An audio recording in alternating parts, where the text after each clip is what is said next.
요한계시록 2장 18절에서 29절까지입니다. 같이 읽겠습니다.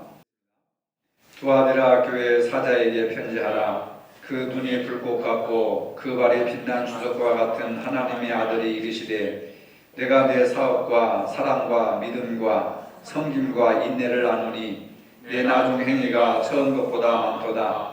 그러나 내게 책망할 일이 있노라. 자칭 선지자라 하는 여자 이세벨을 내가 용납함이니 그가 내 종들을 가르쳐 꾀어 행음하게 하고 우상의 제물을 먹게 하는도다. 또 내가 그에게 회개할 때를 주었으되 자기의 음행을 회개하고자 하지 아니하는도다. 볼지어다 내가 그를 침상에 던질 터이요, 또 그와 더불어 간음하는 자들도 만일 그의 행위를 회개하지 아니하면 그 말란 가운데 던지고, 또 내가 사망으로 그의 자녀를 죽이리니 모든 교회가 나는 사람의 뜻과 마음을 살피는 자인 줄 알지라. 내가 너희 각 사람의 행위대로 갚아주리라. 두아디라에 남아있어 이 교훈을 받지 아니하고 소위 사탄의 깊은 것을 알지 못하는 너희에게 말하노니 다른 짐으로 너희에게 지울 것은 없노라. 다만 너희에게 있는 것을 내가 올 때까지 굳게 잡으라. 이기는 자와 끝까지 네 일을 지키는 그에게 만국을 다스리는 권세를 주리니 그가 철장을 가지고 그들을 다스려 질그릇 깨뜨리는 것과 같이 하리라. 나도 내 아버지께 받은 것이 그러하니라. 내가 또 그에게 새벽별을 주리라. 귀 있는 자는 성령의 귀에 들리게 하시는 말씀을 들을지어다. 아멘. 오늘 본문은 두아디라 교회에 관한 말씀입니다. 계시록의 7교회에 보내는 말씀 중에서 가장 긴 내용이라고 할 수 있습니다. 이 긴 말씀으로 권면하는 두아디라는 7교회 중에서 가장 작은 곳이기도 합니다. 두아디라 교회 형태는 에베소 교회 그리고 버가모 교회를 합한 것과 같은 모습의 교회입니다. 교인들이 한쪽은 믿음과 봉사를 꾸준히 하는 성실한 사람들이 있었는가 하면, 다른 한쪽에서는 우상 숭배와 향락주의에 빠진 그러한 성도들이 있었습니다. 그렇기 때문에 예수님께서는 엄격한 심판자로 두아디라 교회에 사도 요한을 통해서 권면을 하고 계십니다. 두아디라라고 하는 지역은 버가모에서 동남쪽으로 64km 지점에 위치하고 있는 아주 작은 그러한 곳입니다. 사도행전에 나오는 빌립보서에 나오는 빌립보 지역에서 개종한 자주장사 루디아라고 하는 여인이 있는데, 이 여인이 바로 이 두아디라 지역 출신이라고 하는 겁니다. 이 지역은 태양신 등 여러 가지 우상을 많이 섬기는 그런 지역이었습니다. 이곳에 하나님의 교회가 세워졌습니다. 바울이 에베소에 머무는 동안 이 교회를 개척했습니다. 이 교회 주님이 주신 권면의 말씀으로 오늘 본문의 뜻은 매우 강력한 말씀으로 들려옵니다. 7교회 중에 칭찬도 많이 받고 책망도 많이 받은 교회가 두아디라 교회입니다. 두아디라 교회의 사업과 사랑과 믿음과 섬김과 인내를 칭찬했습니다. 이러한 것들은 즉 주님의 사업이 있었고 사랑과 믿음과 섬김과 인내라고 하는 것, 신앙생활에 얼마나 중요한 덕목인지 모릅니다. 이러한 아름다운 덕목들이 준비되어 있고 나타났던 교회가 두아디라 교회였습니다. 그 사업이, 주님의 사업이 무엇인지 분명히 제시되고 있지 않지만은 주님의 선하신 뜻을 이루려고 하는 주님의 사업으로 생각해 볼 수가 있습니다. 두아디라 교회인들은 믿음이 있었습니다. 서로 섬김이 있었습니다. 그리고 사랑도 있었습니다. 지난주에 에베소 교회는 사랑을 잃어버려서 책망을 받았지만은 두아디라 교회는 사랑도 있었습니다. 믿음도 있었고 소망도 있었고 섬김도 있었고 사랑도 있었습니다. 그런데 왜 주님께서 이 교회를 책망하셨을까? 책망의 요소가 뭐냐 하면은 20절에 보면은 자칭 이세벨이라 하는 거짓 선지자를 용납함이니 내 종을 가르쳐 행음하게 하고 우상의 제물을 먹게 하는도다. 이렇게 말씀을 하고 있습니다. 이세벨은 원래 여러분들이 잘 아시는 바와 같이 구약의 아합 왕의 부인입니다. 이세벨은 우상숭배자로 유명합니다. 아마도 이세벨을 따르는 우상숭배자들이 신약시대 때까지 그 우상숭배의 전통을 계속해서 이어져 오고 있었다고 볼 수가 있습니다. 두아디라 교회를 어지럽히던 이단 사상이 바로 아합 왕의 부인으로부터 수백 년 동안 계속해서 이어져 왔다고 하는 겁니다. 이들은 자신이 성령의 은사를 받은 자라고 하여서 교회 안에서도 막강한 영향력을 끼쳤습니다. 하지만 대부분의 사람들은 이세벨의 사상을 따르거나 가르침을 반대하지 않았습니다. 물질로 공세하고 거짓 교리로 가르치고, 그러니까 분별력이 없는 대부분의 성도들이 그 이단 사상에 유혹되어서 넘어가게 되었습니다. 성경학자들은 두아디라가 크지는 않았지만, 그 지역이 크지는 않았지만은 옷감 염색 기술이 발달해서 물질이 아주 풍부한 지역이었다라고 전하고 있습니다. 돈이 많고 할 일도 없으니까 많은 사람들이 돈을 모아가지고 개를 만들었습니다. 갯돈을 많이 모아서 개를 만들었다는 말입니다. 그래서 이 두아디라에 유행했던 개들은 이 도시에 있던 우상 신전과 관련이 있어서 갯돈을 타면은 그것을 신전에 바쳤습니다. 그리고 우상 제물을 제공받아서 먹었습니다. 우리와 사회가 좀 다르죠. 이 같은 일들이 교회 안에 있는 성도들도 마찬가지고 교회 밖에 있는 안 믿는 사람들도 돈이 많고 할 일 없으니까 개를 많이 묻어서 갯돈을 타면 그것을 우상숭배에다 갖다 바치고 제물을 갖다 바치고 그것을 자기들이 먹고 흥청망청 타락한 삶을 살게 되었습니다. 특별히 두아디라 교회 안에 있는 그리스도인들조차도 이와 같은 죄에 빠지게 되었다는 겁니다. 그래서 주님은 믿음의 순결을 잃은 두아디라 성도들에게 단호하게 회개를 촉구하십니다. 회개치 아니하면 큰 환난이 있을 것이라고 말씀하고 있습니다. 그들의 자녀들에게도 화가 미칠 것이다. 심지어는 자녀가 죽을 수도 있다라고 하는 엄한 경고의 말씀을 하고 있습니다. 21절에 보니까 회개하라고 분명하게 말씀하고 있습니다. 회개라고 하는 것은 잘못된 것을 고쳐나가는 것을 의미합니다. 늘 자신의 모습을 살펴서 무엇이 잘못된 것인지를 깨달으면서 하나하나 작은 것부터 내가 할 수 있는 것부터 고쳐나가는 모습이 참 회개의 모습입니다. 무뎌진 농기구를 푸른 불에 담근 다음에 망치질을 하면 그 새빨간 독순 색가루가 떨어져 나가면서 무뎌진 쇠가 아주 강하게 변하는 것을 어렸을 때부터 많이 보았습니다. 우리는 늘 말씀에 비추어서 잘못을 고쳐나가는 삶을 살아야 합니다.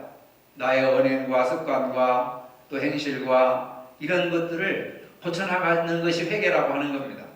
회개하는 자는 하나님이 기뻐하신다고 하셨습니다. 반면에 회개치 않는 자에 대한 징벌이 가혹합니다. 회개치 않는 자에 대한 징벌의 모습을 본문은 잘 말해주고 있습니다. 그것은 침상에 던진다고 말합니다. 침상에 던진다는 말은 뭐냐면 육신의 병을 얻는다는 뜻입니다. 소아시아의 비문들, 무덤 앞에 있는 비문들을 보면은 음행의 결과로 벌을 받아서 질병에 걸렸다고 하는 기록이 많다고 합니다. 음행뿐만 아니라 다른 범죄도 마찬가지입니다. 회개하지 않으면 병에 걸린다든지 심지어는 자녀들이 죽는다든지 이러한 가혹하고 무서운 그런 하나님의 징계가 신약시대 때는 많이 있었던 것을 볼 수가 있습니다. 우리는 어려움이 오면 먼저 자신을 돌아볼 줄 알아야 하고 하나님께로 더욱더 가까이 나가는 지혜로 삼아야 합니다. 그렇지 않으면 환난에 던져진다고 했습니다. 환난이라고 하는 것은 기근이나 칼이나 사망을 의미합니다. 구약성경에 보면 범죄로 인해서 큰 기근을 당하기도 합니다. 전쟁을 치르기도 합니다. 온갖 병으로 사람들이 수없이 많이 죽어가는 경우도 많았습니다. 소돔과 고모라 멸망, 로마 시대가 붕괴된 이 모든 경우를 보면은 결국은 그 죽음의 세력이 온 땅을 뒤엎었다고 하는 사실을 우리가 알 수가 있습니다. 자녀를 죽이겠다고도 경고합니다. 성경에 아버지 죄를 자녀 3, 4대까지 이르게 하신다는 말씀이 있습니다. 자녀를 죽이겠다고 하는 말씀은 물론 바로의 왕 시대처럼 장자를 죽인다고 하는 그런 의미도 있지만은 사업이 잘 안 된다든지 또 재난을 뜻하지 않게 재난을 당했다든지 여러 가지 흉한 일을 당한다든지 하는 그런 뜻밖의 재난을 당하는 것을 하나님의 징벌로 자녀를 죽이겠다고 하는 다양한 해석으로 이렇게 이해할 수가 있습니다. 그 다음으로는 행위대로 갚아주겠다고 경고하셨습니다. 좋은 일을 하면 좋은 열매를 얻지만 나쁜 일을 하면 나쁜 열매를 맺습니다. 말이나 행동에도 늘 다른 사람에게 손해를 주는 언행을 해서는 안 됩니다. 그것이 나중에 부메랑이 되어서 그대로 자신에게 돌아오기 때문입니다. 여러분, 자연의 진리를 잘 알 수 있지요. 자연처럼 정직한 것이 어디 있습니까? 봄에 씨를 뿌리면 가을에 그 열매를 수확할 수 있는 것이 자연의 진리입니다. 그래서 우리 속담에 콩 심은 데 콩나고 팥 심은 데 팥난다고 하는 말이 있습니다. 콩을 심었는데 팥이 난리 없고 팥 심은 데 콩이 난리가 없습니다. 심은 그대로 거두는 것이 자연의 섭리고 진리라고 하는 것입니다. 이제 우리는 교회와 세상에서 붙들고 살았던 이중 잣대를 포기해야 됩니다. 주일은 경건하게 예배를 드리지만 나머지 날들은 죄와 쉽게 타협하는 삶을 사는 분들이 많이 있습니다. 죄와 타협하는 이중 가치와 이중 믿음의 요소들을 우리 안에서 떨어버려야 됩니다. 깨뜨려버려야 됩니다. 소멸시켜버려야 됩니다. 교회와 가정에서 태도가 다른 것, 표리가 부동한 것을 우리가 회개해야 됩니다. 숨겨진 죄가 없어야 됩니다. 은폐하고 있는 어둠이 내 삶 속에서 사라져야 합니다. 자신과 이웃에게 투명해야 하고 하나님 앞에서 정직해야 됩니다. 죄를 뉘우치기보다는 더 나아가서 죄를 떠나는 것이 더 중요합니다. 주님은 회개할 기회를 주시고 회개하기를 기다리십니다. 그러나 회개하지 않으면 대가를 치르게 될 것이라고 말씀하고 있습니다. 본문은 주를 위한 사업과 사랑과 믿음과 성령과 인내를 굳게 잡으라고 합니다. 두아데라 교회가 얼마나 훌륭한 교회입니까? 주님을 위한 사업도 있었고 사랑과 믿음과 섬김과 인내를 가지고 있는 교회였습니다. 그런데 이것을 유지하지 못하고 내게 있는 것을 그리스도께서 재림하실 때까지 굳게 잡으라고 말씀하셨음에도 불구하고 그들은 그것을 지켜내지 못했다고 하는 겁니다. 두아데라 교회에 있는 것은 사랑과 믿음과 섬김과 인내를 말합니다. 얼마나 소중한 겁니까, 여러분? 사랑이 있죠, 믿음이 있죠, 섬김이 있죠, 인내가 있죠. 이 중에 한 가지만 구별에 대해서도 개인적으로도 훌륭한 사람이고 교회적으로도 얼마나 훌륭한 교회입니까? 근데 두아데라 교회는 이 모든 것을 다 갖췄다고 하는 거죠. 근데 중요한 것은 뭐냐면 전체 교인이 이 아름다운 것을 다 갖췄다는 것이 아닙니다. 일부 교인들은 이런 아름다운 가치를 가지고 있었지만 일부 한쪽에 있는 교인들은 이세벨의 그 이단 사상에 휩쓸려서 믿음의 순결을 잃어버리고 잘못된 길로 빠져갔다고 하는 것. 이게 중요한 겁니다. 모든 성도들이, 모든 사람들이 사랑이 있고 믿음과 섬김과 인내를 가지고 살아야 함에도 불구하고 한쪽 사람들은 정말로 칭찬받을 만한 신앙생활을 하는가 하면 한쪽 사람들은 그렇지 못하고 악의 유혹에 빠져서 넘어가게 된 이 교회를 향해서 주님께서는 그 아름다운 사랑과 믿음과 섬김과 인내를 붙들고 살아라. 예수님 재림하실 때까지 그것을 붙들고 살아라. 이렇게 말씀을 하시는 겁니다. 오늘 우리도 마찬가지입니다. 우리가 가진 믿음과 소망과 사랑 그리고 하나님 앞에서 봉사와 충성과 주님 오실 때까지 그 모든 것을 잘 지켜야 합니다. 성경에 경건에 이르는 연습을 하라.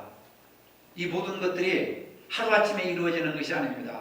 오랜 세월 동안 훈련과 연습을 통해서 이러한 아름다운 가치들을 획득하게 되는 것이지 하루아침에 이런 사랑과 믿음과 섬김과 인내의 덕목들이 내 안에 나타나는 것은 절대로 아니다. 그래서 경건의 연습을 하라 이렇게 말씀하십니다. 신앙훈련이 잘 되어 있지 않으면 잘못된 신앙관을 갖기 쉽습니다. 비뚤어진 신앙을 가지고 평생 살아가게 됩니다. 근데 그 본인은 그 비뚤어진 신앙이 비뚤어진 신앙인지를 모르고 살아가는 거, 이것이 더 큰 비극이라고 하는 거죠. 굳센 신앙생활을 하는 교회와 성도들에게 만국을 다스리는 권세를 주시겠다고 또 축복을 하십니다. 만국을 다스리는 권세는 하나님께서 이 땅에 그리스도를 보내주실 그 권세, 주님께서 행하신 그 권세와 능력도 너희에게 주실 것이다 라고 하는 겁니다. 이것은 무슨 얘기냐? 믿음이 세계를 정복하게 한다는 겁니다. 예수 그리스도를 믿는 믿음이 세계를 정복할 수 있는 권세를 주신다고 하는 겁니다. 바로 전도의 필요성이 여기에 있는 겁니다. 믿음으로 세계를 정복하는 것이 만국을 다스리는 권세이기도 합니다. 근데 이 본문을 가지고 만국을 다스릴 수 있는 권세를 준다고 하는 이 본문을 가지고 신천지는 어떻게 해석하느냐면 12지파, 전국에 있는 12지파들이 장관이 되고 그 다음에 도지사가 되고 군수가 되고 면장이 되고 또 학교 교장이 되고 이런 자리를 너희들이 나중에 차지하게 될 것이다 라고 이렇게 성경을 해석해버리는 겁니다. 그러니까 더 헌금을 많이 하고 더 열심히 하고 전도를 많이 하는 사람들에게는 나는 국무총리를 할 수 있을 거야, 나는 장관을 할 수 있을 거야, 나는 도지사를 할 수 있을 거야, 나는 시장, 군수를 할 수 있을 거야, 이런 잘못된 해석에 빠져들어 있어요. 지금 그들이. 만국을 다스리는 권세는 예수님을 믿는 믿음으로 온 세상을 정복하라고 하는 것이지, 그 12지파 14만 4천 명 그 사람들이 세상적인 권세, 즉 세상적인 직분, 시장, 군수, 이런 국회의원, 도지사 이런 것들을 차지한다고 하는 것이 아닙니다. 그런 세상에 오지를 않아요, 여러분. 근데 그걸 가르치니까 그걸 믿어요, 사람들이. 아무것도 모르는 사람이 국회의원 되고 아무것도 모르는 사람이 도지사 되고 그런 세계가 옵니까? 투표해가지고 뽑는 거죠. 그걸 생각을 못하는 거예요. 이성이 마비되어 있는 거예요. 세뇌되어 있는 거예요. 성경에 분명히 만국을 다스리는 권세를 주시지 않았느냐? 어떤 사람은 나는 필리핀 가서 대통령이 돼야 되겠다. 나는 파키스탄 가서 대통령이 돼야 되겠다. 우리나라는 너무나 할 사람이 많으니까. 나는 저 아프리카에 가서 대통령 여왕이 돼야 되겠다. 이런 생각들에 빠져 있는 거예요. 성경은 분명히 만국을 다스리는 권세를 준다고 말씀을 하셨습니다. 그러나 그 만국을 다스리는 권세가 세상 정치적인 자리가 아니라는 거예요. 근데 그렇게 가르치니까 사람들이 귀가 솔깃해가지고 세상에 내놓을 만한 것도 없고 가진 것도 없고 배운 것도 없고 그러니까 열등의식에 사로잡힌 사람들이 예수님 모시면 당신이 전도 많이 하고 신천지에 헌신하면 국회의원이 돼야 만국을 다스리는 권세를 주셨다고 하셨잖아. 당신이 선택하는 세계 주도를 펴놓고 당신이 선택하는 나라에 가서 대통령이 될 수 있어. 이런 식으로 계속 교육을 시키는 거예요. 세뇌를 시키는 겁니다. 그럼 믿어지게 되는 거예요. 그래서 대통령 되고 국회의원 되고 도지사 되고 시장 군수가 되려고 그렇게 물구를 안 가리고 저렇게 거짓말을 해가지고 전도 활동을 하는 거예요. 아시겠습니까, 여러분? 믿음으로, 예수님을 믿는 믿음으로, 그 다음 예수님의 증인된 삶을 살아가게 함으로써 세상 모든 사람들이 예수 믿게 하는 것, 예수님의 말씀이 세상을 다스리는 것, 정복하는 것, 이것이 바로 만국을 다스리는 권세를 우리에게 주신다고 한 것이지, 내가 정치가가 되고 내가 대통령이 된다는 뜻은 전혀 아니다. 여러분 믿으시길 바랍니다. 그리고 새벽별을 주신다고 하셨습니다. 이 새벽별은 요한계시록 22장 16절에 보면 그리스도 자신을 의미합니다. 교주를 의미하는 게 아니에요. 우리나라에도 자신이 새벽별이라고 하는 사람들이 몇백 명 됩니다. 새벽별은 예수님을 가리키는 거예요. 교단 창시자가 새벽별 될 수 없고 교주가 새벽별 될 수가 없습니다, 여러분. 그리스도 자신을 우리에게 주신다고 하는 것은 주님의 영광과 존귀함을 우리에게 주신다고 하는 뜻입니다. 새벽별을 받는다고 하는 것은 이기는 자가 그리스도와 같은 권세를 받아서 그리스도와 같은 그런 삶을 살게 된다고 하는 겁니다. 예수님이 세상에서 권세를 얻었습니까? 오병이의 기적을 베풀고 사람들이 예수님 우리의 왕이 되어 주십시오 하고 왕을 세우려니까 예수님은 도망가 버렸어요. 산으로 도망가서 거기서 기도하셨습니다. 예수님이 그토록 세상 정치 권세를 싫어하셨는데 어찌 신천지들은 요한계시록을 해석하면서 대통령이 되고 국회의원이 되고 장관이 되고 도지사가 된다고 하는 거짓말을 하겠습니까? 성경을 몰라도 너무 잘못된 그런 해석을 하는 겁니다. 예수 잘 믿는 사람은 예수님처럼 결국에는 영광과 존귀를 받습니다. 예수 믿는 자들은 새벽별같이 빛나는 삶을 살게 됩니다. 주님의 영광을 나타내는 삶을 살아가게 됩니다. 암흑 같은 죄의 소용돌이가 부딪히는 세상에서 하나님의 영광을 드러낼 수 있는 빛나는 삶을 살게 된다고 하는 겁니다. 그래서 성경은 우리에게 뭐라고 했습니까? 너희는 세상의 빛이라. 너희는 빛의 자녀들이라. 말씀하셨지 않습니까? 별이 빛나는 밤에 별이 빛나는 것이죠. 우리는 이 어둡고 험한 세상 속에서 예수님의 복음과 예수님의 말씀과 예수님의 삶을 본받아서 빛을 드러내야 돼요. 등불처럼 살아야 됩니다. 빛의 자녀가 돼야 돼요. 그래서 너희는 세상의 빛이요 너희는 세상의 소금이라 말씀하시지 않았습니까? 여러분 가정에서 빛이 되어 살고 있습니까? 교회에서 빛이 되어 살고 있습니까? 세상에서 우리가 빛된 삶을 살아가고 있습니까? 죄송하지만 한국 교회는 빛의 역할을 자꾸 그 사명을 잃어버리고 있습니다. 빛을 확산시켜야 되는데 자꾸 빛을 꺼트려가고 있습니다. 그래서 세상에 암흑으로 가득 차 있습니다.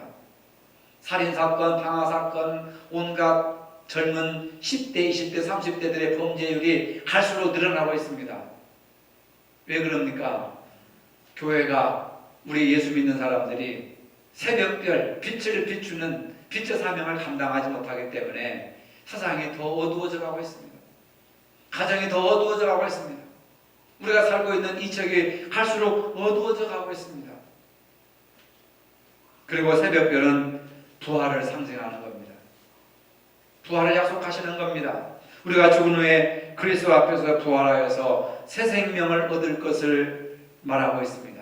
우리에게 영원한 생명을 주시고 영원한 소망을 주시는 그 부활의 빛난 영광을 그 광채를 바라보라고 하는 겁니다.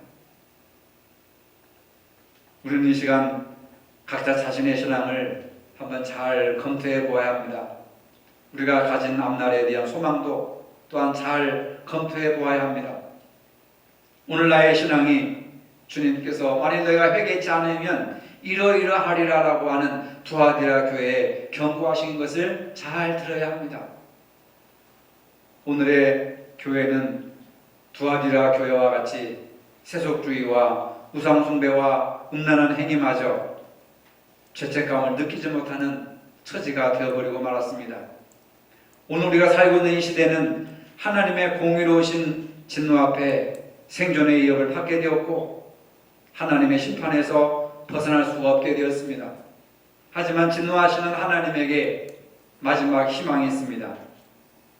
진노와 심판에는 세속주의에 대한 책임감, 책망이 있고 한편으로는 죄인을 다시 돌이키시려고 하는 강력한 하나님의 사랑의 의지가 담겨져 있습니다.